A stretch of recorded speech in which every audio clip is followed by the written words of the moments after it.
Olá, irmão, a paz do Senhor Jesus.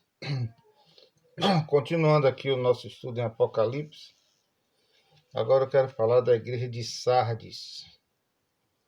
Aleluia. Sardes significa remanescente. Profeticamente, a igreja de Sardes aponta para a época da reforma protestante. A igreja de Sardes simboliza a igreja reformada. Esta foi uma época em que muitos foram usados como instrumentos de Deus para fazer uma revolução. Homens como Martinho Lutero, João Calvino e outros, cujos escritos ainda hoje nos servem de base para compreendermos a palavra de Deus. Aleluia.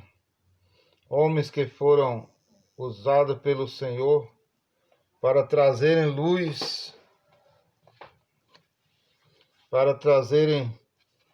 numa época de densas trevas, onde não havia completo conhecimento de Deus. Alguns desses homens até puderam ou perderam suas vidas para trazerem de novo ao mundo a revelação da justificação pela fé, do sacerdócio universal e de todo crente e do livre acesso à palavra de Deus. A revelação do Senhor, capítulo 3, versículo 1. Aleluia. Para a igreja de Sardes, o Senhor se apresenta como aquele que tem os sete espíritos de Deus e as sete estrelas. Deus não possui realmente os sete espíritos. O sete simboliza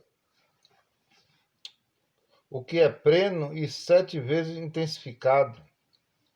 É uma manifestação mais intensa, porque esta é a necessidade dessa igreja.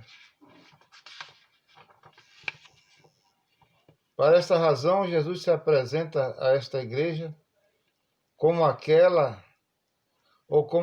que tem os 7 Espíritos de Deus e as sete estrelas.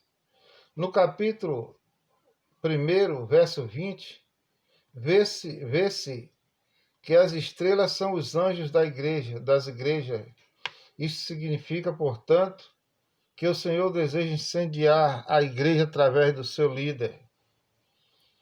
Mensagem à igreja, capítulo 3, versículo 2 a 4. Apesar de toda a revolução que esta igreja provocou, o Senhor coloca aqui um problema. Conheço as tuas obras, que tens nome de que vives e estás morto. Apocalipse 3, versículo 1. Isso significa que esta igreja tinha aparência, mas não possuía realidade. Na época da Reforma Protestante, havia uma forte ênfase na doutrina. A preocupação era com a ortodoxia. Era preciso ter uma doutrina correta. Eles se preocupavam com uma fé, corpo de doutrina correta, mas não se preocupavam com relacionamento vivo com Deus.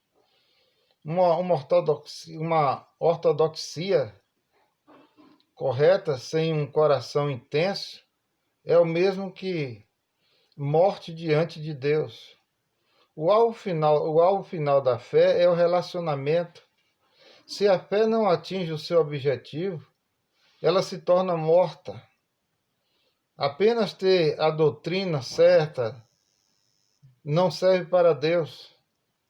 Ele está preocupado em conquistar o nosso coração. O Senhor disse que as obras desta igreja não são inteiras e completas. Não basta abrir a Bíblia e ter uma doutrina. Precisamos ter o Senhor e a igreja. O vencedor é aquele que tem realidade e não apenas nome. O Senhor abomina quem tem aparência sem realidade e mantém uma pose de piedade.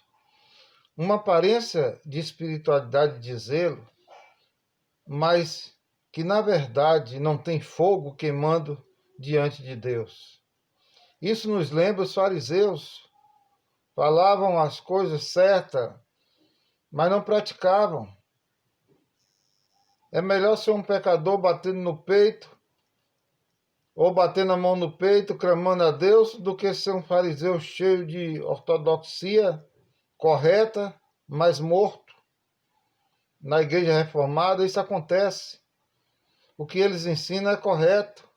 A teologia reformada é, na verdade, a mais correta, mas não tem a realidade daquilo que pregam, pois não sabe o que é um coração intenso e apaixonado pelo Senhor. Então entendem o que é um crente faminto e sedento de justiça e da presença do Senhor. Eles estão interessados apenas em que as pessoas aprendam doutrinas exatas, mas não se preocupam em levá-las a se relacionarem com o noivo. Aleluia. Mas não se preocupa em levá-las a se relacionarem com o noivo, tal uma noiva apaixonada. Para se casar, não basta que a noiva seja correta. Ela precisa estar apaixonada. Devemos fazer uma coisa sem omitir a outra. Precisamos crer na maneira ou da maneira certa, mas é necessário também ter um coração certo diante do Senhor. O versículo 3 revela que esta igreja estará aqui por ocasião do arrebatamento. Lembra-te, pois, do que tens recebido e ouvido. Guarda-o e arrepende-te, porquanto, se não vigiares, virei como ladrão, e não conhecerás de modo algum em que hora virei contra ti. Apocalipse 3, versículo 3. As igrejas reformadas estarão aqui por ocasião do arrebatamento, pois é para elas que o Senhor faz essa grande advertência. No arrebatamento, o Senhor vem como ladrão. É como ladrão, porque ninguém saberá a hora. Ele não avisa, o ladrão não avisa a hora em que vem. Assim será no dia do arrebatamento. A sua volta, porém, será diferente. Ele virá nas nuvens e todo olho o verá. Muitos sinais procederão à sua vinda nos ares. Em Sardes havia umas poucas pessoas que eram dignas, e para elas o Senhor diz que andarão ao seu lado. Apocalipse 3, versículo 4. Algum homem é digno de andar ao lado de Jesus? Certamente não. A chave para a compreensão desse texto é a roupa. Vestes simbolizam nosso relacionamento com Deus. Se vamos comparecer diante de Deus, precisaremos de 2 tipos de roupas. A primeira está em Gálatas. Por quê? Porque todos quantos fostes batizados em Cristo, de Cristo vos revestistes. Gálatas 3, 27. As primeiras roupas são as vestes da salvação que nos capacita a estar com o Senhor, a participarmos da glória. A veste da salvação nós recebemos de presente do Senhor Jesus quando fomos salvos. Isaías 62, versículo 10. Apocalipse fala a respeito de uma segunda roupa. Pois lhe foi dado vestes de linho finíssimo, resplandecente e puro, porque o linho finíssimo são os atos da justiça dos santos. Apocalipse 19, versículo 8. Aleluia. A primeira roupa é um presente, mas a segunda roupa nós mesmos a estamos tecendo com nossos atos de justiça. Depois de salvos, recebemos uma roupa para tampar nossa nudez, mas essa roupa não é a que a noiva vai usar no casamento. Em Mateus lemos a parábola das bodas, Mateus 22. Nela o Senhor vai às bodas de casamento do seu filho, encontra um cidadão que não estava vestido com a roupa de casamento e perguntou-lhe: como entrasse aqui, amigo? Naturalmente ele entrou porque tinha a veste da salvação. Todavia não tinha o direito de estar ali porque não estava vestido apropriadamente para a ocasião. As vestes de salvação o habilita para a vida eterna, e os atos de justiça o habilita a participar das bodas e receber a recompensa. A recompensa não é destinada para quem possui apenas as vestes de salvação. As vestes de salvação é destinada para quem teceu com atos de justiça as suas vestes nupciais. A recompensa do vencedor, capítulo 3, versículos 5 e 6. O Senhor diz aos vencedores que de modo nenhum apagará o seu nome do livro da vida. Pelo contrário, confessará o seu nome diante do Pai e diante dos anjos. Verso 5. Teu nome escrito no livro da vida é salvação, mas ser confessado é a honra da recompensa. Andar com o Senhor naquele dia, vestido de branco como ele está vestido, é uma recompensa que nem todos receberão, porque nem todos são dignos de andar com o Senhor. Só andará com o Senhor lá quem já caminha com ele aqui. Esta é a obra que ele espera. Se andarmos com o Pai aqui, nós manifestaremos atos de justiça, porque ele nos guia por veredas de justiça. Hoje, quando dizemos que andamos com ele, significa que nós o seguimos, andamos após ele. Se hoje seguirmos as suas pegadas, nossa vida se encherá das suas obras. Naquele dia, porém, já não mais andaremos após ele, e sim ao seu lado. Hoje caminhamos atrás dele porque o seguimos. Ele vai à frente e nós pisamos em suas pegadas. Mas naquele dia nós andaremos ao lado dele, porque estar a seu lado é desfrutar de uma posição de honra. Só anda ao lado quem é amigo e digno. Naquela época, o homem andava à frente e os seus escravos iam atrás. Hoje, como servos do Senhor, estamos andando atrás dele, porque somos seus escravos, seus servos. Mas naquele dia, quando ele for nos honrar, vai colocar-se ao nosso lado. Isso é válido somente para aqueles que são dignos. Essa será a grande glória, quando alguém perguntar: quem é aquele que está andando ao lado de Jesus? Nossa glória será sermos vistos ao lado dele. Qual é a glória das pessoas hoje em dia? Não é serem fotografadas ao lado de pessoas importantes, famosas? Estar ao lado de alguém importante nos faz importante também. Eu me lembro que nos anos atrás, aleluia, está é importante também, sim. O vencedor será assim vestido de vestiduras brancas, e de modo nenhum apagarei o seu nome do livro da vida. Pelo contrário, confessarei o seu nome diante de meu Pai. Isso é maravilhoso. O que é melhor? Conhecer alguém importante ou ser conhecido por ele?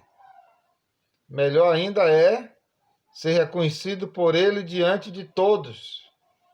Provavelmente, não existe palavra mais linda nos lábios dos outros do que o nosso próprio nome. Hoje nós o confessamos diante dos homens, mas naquele dia ele vai nos confessar diante do Pai e dos seus anjos. Ele vai dizer: Pai, esse aqui é o João, meu amigo. E o João vai inchar de tanta glória. Não tem glória maior do que ser confessado e conhecido por ele. Conhecê-lo garante salvação, mas ser reconhecido por ele dá direito ao reino. A respeito da expressão, de forma alguma apagarei o seu nome do livro da vida, parece que muitos a entendem como sendo uma ameaça de perda de salvação. O texto não diz que, de fato, ele apagará. Só diz que de jeito nenhum vai apagar. Se tivesse jeito de apagar, ainda assim ele não faria de forma alguma. Alguns pensam que Deus escreve com lápis. Se você pisou na bola, ele apaga. Arrependeu-se, escreve de novo. Se fosse assim, muitos nomes já teria feito um buraco no livro da vida de tanto apagar e escrever. Apagar e escrever novamente. Os dons de Deus são irrevogáveis. E a caneta que ele escreve novamente, ou melhor, e a caneta que ele usa não tem borracha de apagar. A salvação presente e não fica bem pegar presente de volta. Se fosse um contrato, ele poderia pegar de volta a parte dele, se deixássemos de cumprir a nossa. Mas é uma dádiva. Aleluia. É uma dádiva que nos foi dada quando menos merecíamos. Não estou insinuando que o Senhor quer que vivamos uma vida cristã torta. Não, não é isso. Estou apenas dizendo que mesmo depois de salvo, às vezes pisamos na bola. João, porém, diz que temos um advogado. Jesus é o nosso advogado. Você acha que ele está disposto a apagar nosso nome do livro da vida? Ele é o nosso advogado. Precisamos descansar na fidelidade de Deus. O nosso nome foi escrito e jamais será apagado. Porque foi escrito com sangue. Sangue de Jesus, que é uma marca. Eu diria ainda mais. Nosso nome foi escrito com letras de fogo. Se o nosso coração foi queimado, recebemos uma cicatriz que jamais pode ser apagada. Depois de confessar o nosso nome naquele dia, com a voz como de muitas águas, para que todo o céu escute, ele ainda nos dará um novo nome. Hoje nós o louvamos, mas naquele dia ele nos louvará. Hoje nós o exaltamos, então ele nos tomará pela mão e a seu lado caminharemos juntos. Há um ditado: dize-me com quem andas e eu te direi quem tu és. Eu ando com Jesus. Agora me diga quem eu sou. E você, com quem anda? Aleluia. Glória a Deus. Deus abençoe, amados. E voltaremos em outro vídeo em nome de Jesus com a igreja de Filadélfia. Filadélfia é a penúltima igreja. Depois de Filadélfia, nós temos a última igreja das 7 da Ásia, do Apocalipse, que é Filadélfia, ou que é Laodiceia. Deus abençoa em nome de Jesus.